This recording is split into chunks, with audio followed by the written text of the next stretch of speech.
अंग्रेजों ने भारत पर बेशक ही कई सालों तक राज किया हो, लेकिन हमारे देश पर कब्जा करना ब्रिटिश हुकूमत के लिए इतना आसान नहीं रहा है।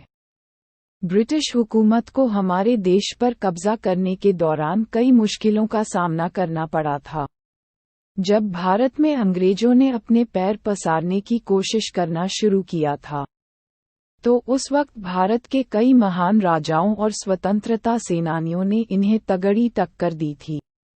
हालांकि इसके बावजूद भी ब्रिटिश भारत में अपना शासन स्थापित करने में सफकेचंगुल से निकालने के लिए साल 1857 में भारत का पहला स्वतंत्रता संग्राम शुरू हुआ था।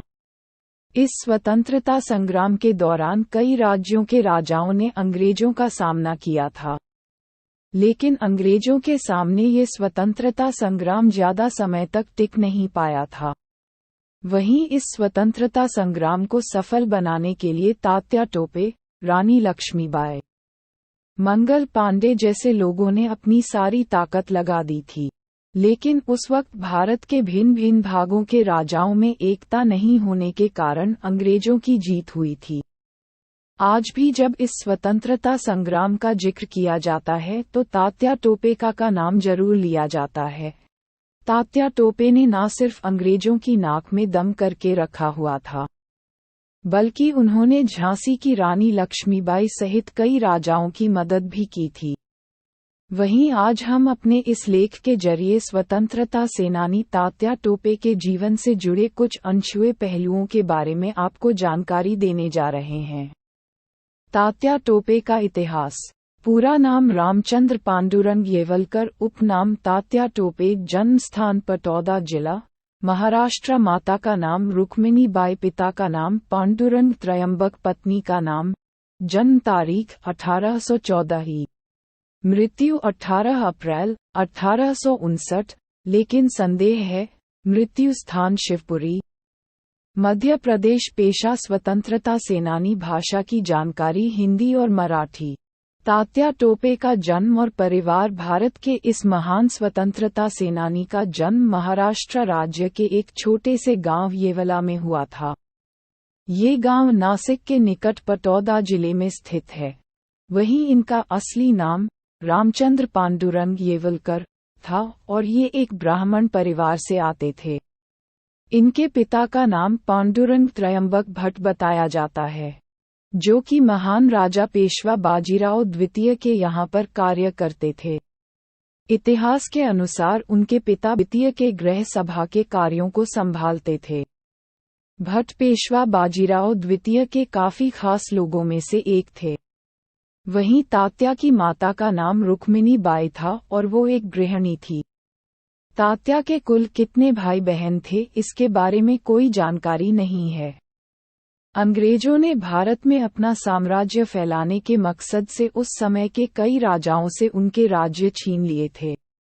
अंग्रेजों ने पेशवा बाजीराव द्वितीय से भी उनका राज्य छीनने की कोशिश की, लेकिन पेशवा बाजीराव द्वितीय ने अंग्रेजों के सामने घुटने टेकने की जगह उनसे युद्ध लड़ना उचित समझा। लेकिन इस युद्ध में पेशवा की हार हुई और अंग्रेजों ने उनसे उनका राज्य छीन लिया।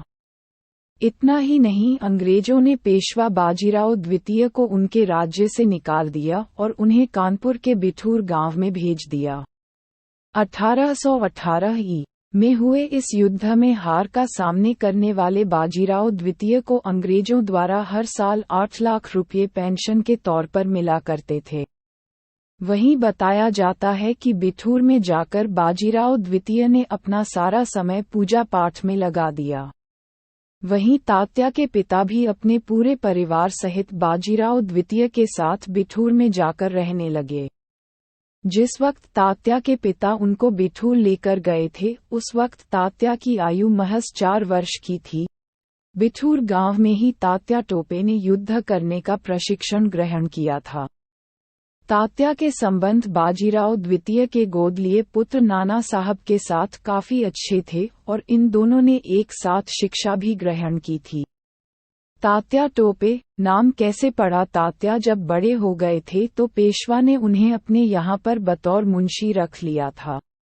वहीं मुंशी बनने से पहले तात्या ने और जगहों पर भी नौकरी की थी, लेकिन वहां पर उनका मन नहीं लगा, जिसके बाद उन्हें पेशवा जी ने ये जिम्मेदारी सौंपी थी। वहीं इस पद को तात्या ने बखूबी से संभाला और इस पद पर रहते हुए उन्होंने अपने राज्य के एक भ्रष्टाचार कर्मचारी को पकड़ा। वहीं तात्या के इस कार्य से खुश होकर पेशवा ने उन्हें अपनी एक टोपी देकर सम्मानित किया, और इस सम्मान में दी गई टोपी के कारण उनका नाम तात्या टोपे पड़ गया। वहीं लोगों द्वारा उन्हें रामचंद्र पांडुरंग की जगह तात्या टोपे कहा जाने लगा। कहा जाता है कि पेशवा दी गई टोपी में कई तरह के हीरे जड़े हुए थे। साल 1857 के विद्रोह में तात्या टोपे की भूमिका अंग्रेजों द्वारा हर साल पेशवा को 8 लाख रुपये पेंशन के रूप में दिए जाते थे। लेकिन जब उनकी मृत्यु हो गई तो अंग्रेजों ने उनके परिवार को ये पेंशन देना बंद कर दिया। इतना ही नहीं, उन्होंने उनके गोद लिए पुत्र नाना साहब को उनका उत्तराधिकारी मानने से भी इनकार कर दिया। वहीं अंग्रेजों द्वारा लिए गए इस निर्णय से नाना साहब और तात्या काफी नाराज थे और यहाँ से ही उन्होंने अंग्रेजों के खिलाफ रणनीति बनाना शुरू कर दिया। वहीं साल 1857 में जब देश में स्वतंत्रता संग्राम शुरू होने लगा तो इन दोनों ने इस संग्राम में हिस्सा लिया। नाना साहब ने तात्या टोपे को अपनी सेना की जिम्मेदारी देते हुए उनको अपनी सेना का सलाहकार मनोनीत किया। वहीं अंग्रेजों ने साल 1857 में कानूपर पर हमला कर दिया और ये हमला ब्रिगेडियर जनरल हैवलॉक की अगुवाई में किया गया था। नाना ज्यादा समय तक अंग्रेजों से सामना नहीं कर पाए और उनकी हार हो गई। हालांकि इस हमले के बाद भी नाना साहब और अंग्रेजों के बीच और कई युद्ध हुए, लेकिन उन सभी युद्ध में नाना की हार ही हुई। वहीं नाना ने कुछ समय बाद कानपुर को छोड़ दिया और वो अपने परिवार के साथ नेपाल जाकर रहने लगे। कहा जाता है कि नेपाल में ही उन्होंने अपनी अंतिम सांस ली थी। वहीं अंग्रेजों के साथ हुए युद्ध में पराजय मिलने के बाद भी तात्या टोपे ने हार नहीं मानी और उन्होंने अपनी खुद की एक सेना का गठन किया। तात्या ने अपनी सेना की मदद से कानपुर को अंग्रेजों के कब्जे से छुड़ाने के लिए रणनीति तैयार की थी, लेकिन हैवलॉक ने बिठूर पर भी अपनी सेना की मदद से धावा बोल दिया और इस जगह पर ही तात्या अपनी सेना के साथ थे। इस हमले में एक बार फिर तात्या की हार हुई थी, लेकिन तात्या अंग्रेजों के हाथ नहीं लगे और वहां से भागने में कामयाब हुए। तात्या और रानी लक्ष्मीबाई जिस तरह से अंग्रेजों ने नाना साहब को बाजीराव पेशवा का उत्तराधिकारी मानने से इनकार कर दिया था, वैसे ही अंग्रेजों ने झांसी की रानी लक्ष्मीबाई के गोद दिए पुत्र को भी उनकी संपत्ति का वारिस नहीं माना। वहीं अंग्रेजों के इस निर्णय से तात्या काफी गुस्से में थे और उन्होंने रानी लक्ष्मीबाई की मदद करने का फैसला किया। कहा जाता है कि तात्या पहले से ही रानी लक्ष्मीबाई को जानते थे और ये दोनों मित्र थे। साल 1887 में अंग्रेजों के खिलाफ हुए विद्रोह में रानी लक्ष्मीबाई ने भी बढ़ चढ़कर हिस्सा लिया था और ब्रिटिश इस विद्रोह से जुड़े हर व्यक्ति को चुप करवाना चाहते थे। साल 1887 में सर ह्यू रोज की अगुवाई में ब्रिटिश सेना ने झांसी पर हमला कर दिया था। वहीं जब तात्या टोपे को इस बात का पता चला तो उन्होंने रानी लक्ष्मीबाई की मदद करने का फैसला लिया। तात्या ने अपनी सेना के साथ मिलकर ब्रिटिश सेना का मुकाबला किया और लक्ष्मीबाई को अंग्रेजों के शिकंजे से बचा लिया। इस युद्ध पर विजय प्राप्त करने के बाद रानी और तात्या टोपे कालपी चले गए, जहां पर जाकर इन्होंने अंग्रेजों से लड़ने के लिए अपने आगे की रणनीति तैयार की। तात्या जानते थे कि अंग्रेजों को हराने के लिए उनको अपनी सेना को और मजबूत करना होगा। अंग्रेजों का सामना करने के लिए तात्या ने एक नई रणनीति बनाते हुए महाराजा जयाजी राव सिंधिया के साथ हाथ मिला लिया, जिसके बाद इन दोनों ने साथ मिलकर ग्वालियर के प्रसिद्ध किले पर अपना अधिकार कायम कर लिया। तात्या के इस कदम से अंग्रेजों को काफी धक्का लगा और उन्होंने तात्या को पकड़ने की अपनी कोशिशों को और तेज कर दिया। वहीं 18 जून 1858 में ग्वालियर में हुए अंग्रेजों के खिलाफ एक युद्ध में रानी लक्ष्मीबाई हार गई और उन्होंने अंग्रेजों से बचने के लिए खुद को आग के हवाले कर दिया। तात्या टोपे का संघर्ष अंग्रेजों ने अपने खिलाफ शुरू हुए हर विद्रोह को लगभग खत्म कर दिया था, लेकिन अंग्रेजों के हाथ तात्या टोपे अभी तक नहीं लगे थे। ब्रिटिश इंडिया तात्या को पकड़ने की काफी कोशिशें करती रही, लेकिन तात्या अपना ठिकाना समय समय पर बदलते रहे। तात्या टोपे की मृत्यु तात्या टोपे जैसे चालाक और महान व्यक्ति को पकड़ना इतना आसान नहीं था। तात्या ने लंबे समय तक अंग्रेजों को परेशान करके रखा हुआ था। वहीं तात्या की मृत्यु को लेकर दो बातें कही जाती हैं। कई इतिहासकारों का मानना है कि तात्या को फांसी दी गई थी। वहीं कई पुराने सरकारी दस्तावेजों के मुताबिक तात्या को फांसी नहीं दी गई थी। वहीं तात्या की मृत्यु से जुड़ी इन दोनों कहानियों का विवरण नीचे दिया गया है। तात्या को फांसी देने की कहानी कहा जाता है कि तात्या जिस वक्त पाड़ौन के जंगलों में आराम कर रहे थे, उस वक्त ब्रिटिश सेना ने उन्हें पकड़ लिया था। नरवर के राजा मानसिंह द्वारा अंग्रेजों को तात्या के होने की सूचना दी गई थी।